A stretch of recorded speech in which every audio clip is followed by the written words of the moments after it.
You know that feeling, right? You're staring at a unit conversion. Maybe it's kilometers to centimeters or something way trickier, and it feels like you need a different formula for every single problem. But what if I told you there's one single powerful method that can solve them all? Okay, let's just jump right in with this one.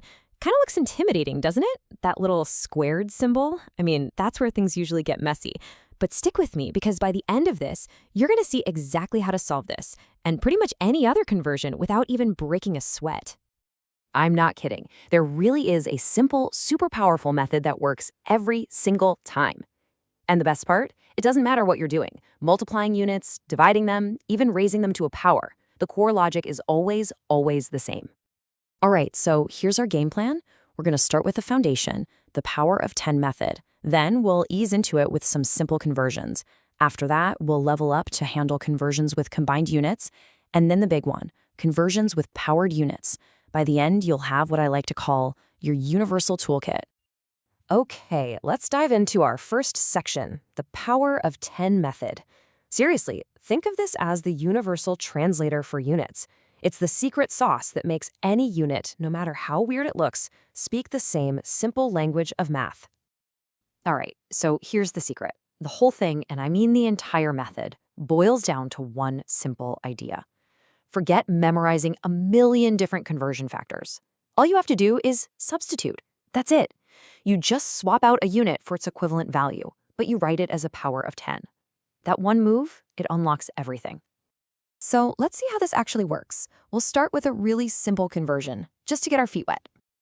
Okay, here's our first challenge. How do we get 2.4 kilometers into centimeters? Now, you could try to remember how many places to move the decimal point and just hope you get it right. Or we could use our new substitution method and know we're right. So check this out. Step 1, we just think of it as 2.4 times 1 kilometer. Simple enough. Now for the first swap. We replace 1 kilometer with what it actually is, 10 to the third meters. See? Easy substitution. But we're not done. We need centimeters. So we do it again. We replace meters with 10 to the second centimeters. And boom. Suddenly, it's just a simple multiplication problem. And this is where it gets really cool. To combine those powers of 10, we use a super simple rule. It's called the product of powers rule, but all it means is this. When you multiply powers with the same base, in our case 10, you just add the exponents. So 10 to the third times 10 to the second, just add 3 plus 2, and you get 10 to the fifth. We literally turned a unit conversion into simple addition. How cool is that?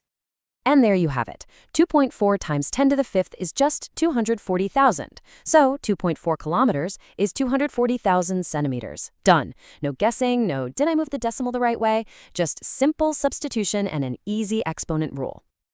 Okay, that was pretty straightforward, right? But what happens when things get a little messier?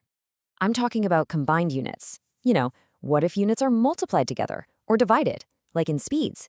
Does our little method still work? Oh, you bet it does. The beautiful thing is the logic doesn't change one bit. We just substitute each piece of the puzzle. So let's say you're dealing with a product, like converting gram centimeters to kilogram meters. No problem. You just swap grams for 10 to the minus 3 kilograms and centimeters for 10 to the minus 2 meters. Then, just like before, you add the exponents. Minus 3 plus minus 2, that's 10 to the minus 5. Simple. Now, what if it's a division, like a speed? Well, it's the exact same idea. We just need a slightly different rule for the exponents. And that brings us to rule number 2 in our toolkit, the quotient of powers rule. It just means when you divide powers, you subtract the exponents.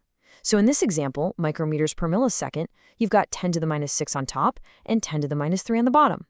So you just do minus 6 times negative 3, which is the same as minus 6 plus 3, giving you 10 to the power of minus 3. Okay, you ready? Time for the final challenge. This is the big one. Units with powers. I'm talking about things like area, square meters, or volume, cubic centimeters. This is exactly where most other methods get confusing or just plain fall apart. But our substitution trick, it handles it like a champ. So let's go all the way back to that question I asked at the very beginning. How do we convert 7.3 square kilometers into square meters? Now we've got all the tools we need. Let's do this. Okay, the absolute key to cracking this is the very first thing we do. We rewrite square kilometers as 1 kilometer squared. This is the whole trick right here, because now we can do our substitution inside those parentheses.